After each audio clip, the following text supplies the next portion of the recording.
Now, it has been labelled the worst treatment disaster in the history of the NHS. The contaminated blood scandal led to thousands being infected with lethal viruses in the 1970s and 80s, with at least 2,400 people losing their lives. Well, this morning, more than 4,000 of those victims and their bereaved partners have been promised compensation finally of £100,000 each. But other family members have yet to hear whether they're going to receive anything at all. We're joined now by one of the victims, Ros Cooper, along with Jason Evans, whose father, Jonathan, died as a result of infected blood in 1993. Morning to you both. Rosamond, first of all, just tell us what happened to you. I've got a bleeding disorder, a bit like haemophilia. I was diagnosed with that when I was about 8 months old. From that point on, I was having clotting factor products. Those clotting factor products, when they were made from multiple blood donations, were contaminated with hepatitis C. I didn't find out about this until I was 19, and I didn't find out from my own hospital. I found out from a hospital I'd gone to for an operation. The impact it's had on my life is, when I found out, I didn't think I had a future. I didn't think there was anything to live for, because I knew I was going to get liver cancer. I knew I was going to die. I was seeing this in people that I knew, losing friends. However, I'm still here, and I've spent the last 28 years campaigning for justice and trying to stay well, but I've had an awful lot of impact. I was an IT manager. I had to take medical retirement from work. I've been unable to work for a long time. The treatment that I took for the hepatitis C has rendered me infertile. So my husband and I couldn't have a family. He and I had difficulties because of all of this affecting me and affecting him. We're no longer together. It's had a huge impact. It's impacted everything. So, Rosamond, your reaction to this payment, this interim payment of compensation, which you are now eligible for? I have hugely mixed emotions, to be honest, because I feel like it's a vindication of all the work that we've done over the years, and I'm sad for all of those friends and campaigners that I've lost that had got us to this point. I'm sad for those like Jason Evans, who's coming on next, whose pain has not yet been recognised. But I also feel like it's a vindication of the work of the inquiry, and the fact that this is an interim compensation payment suggests to me that liability has been accepted by the government. Jason, should we turn to you? Your father, Jonathan, died, didn't he, having been infected with blood back in the 70s, 80s. But as the child of a victim in this scandal, you don't get any compensation. What do you make of that discrepancy at the moment? Well, it's unfortunately more common than uncommon. I mean, just yesterday, we received data by way of a Freedom of Information request from the existing support scheme. And that data showed that in total, there were just over 1,240 people infected with HIV through these infected blood products. We know that as of September last year, 229 of those people were still alive. So the majority have died.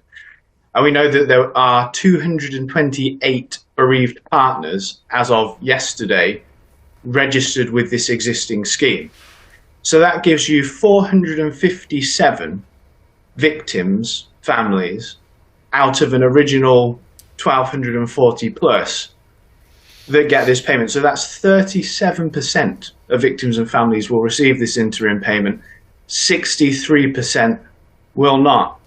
So there will understandably be many victims' families out there today watching this who, like Ros says, it's a bittersweet moment, because of course it is a step forward. It's good that surviving victims and bereaved partners will get this payment, but the majority, as we see from the data there, will not. And there seems to be no rational basis for it, really. The reason is because the existing support scheme has this ring fence, and that ring fence says we make payments to living victims or the families of victims if they were in a relationship at the time of their death and the person they were in a relationship with is still alive. And as we heard from Ros there, all too often, because of the infections themselves, these relationships break down. And also because the majority of people infected with HIV were children, relatively young men. They weren't in relationships. They didn't live long enough to have relationships. And so it, big step forward for some, but for the majority, another day of upset, I think, really. Yeah, so as part of that majority, as you remember your dad today and the loss that you feel from losing him, sort of where's your head at here? How do you kind of compute all of this talk of compensation for others, but for the same scandal?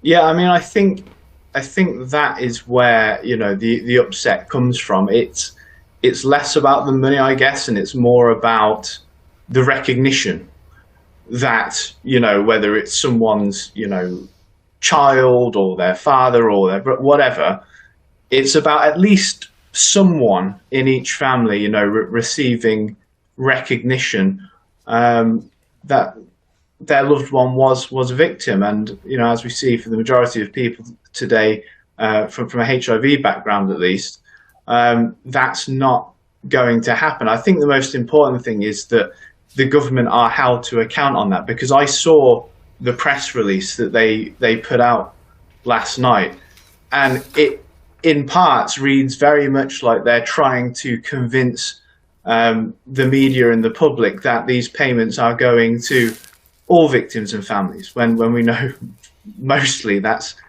not the case. And so I do thank you guys as well for making sure it's recorded that that's not the case. And I also think there's something to be said for the fact that this announcement was done by way of an embargoed press release. Why aren't victims and families finding out about these things first? This is the way it's gone. You didn't hear till we heard. No. This came by way of an embargoed press release, this announcement. So what, you've heard this news through the media rather than through direct contact?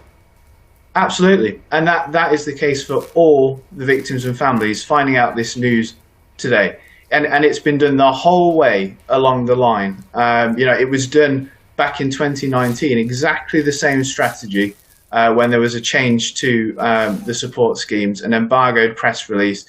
I understand that at the minute Parliament's on recess, but they still could have put a minister up. They could have been, it should have gone on maybe the government website first, but this was done by way of an embargoed press release hours before victims and families knew directly.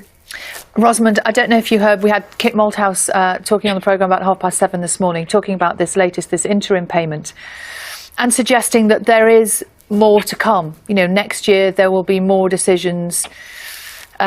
He wasn't specific about what those decisions would be, but what do people who have been so badly affected by this, what do you hope for now?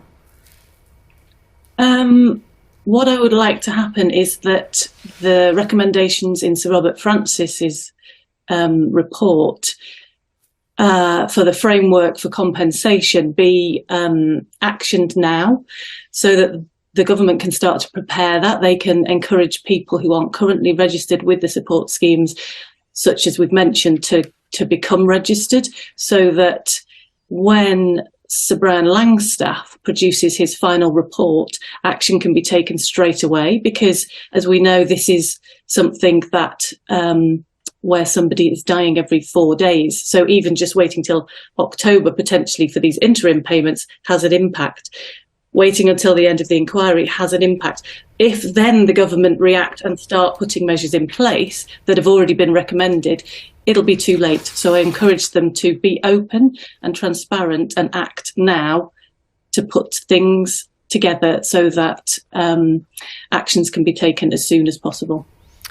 Rosamond Cooper and Jason Evans, thank you so much for talking to us this morning about the situation that you are both in. Thank you.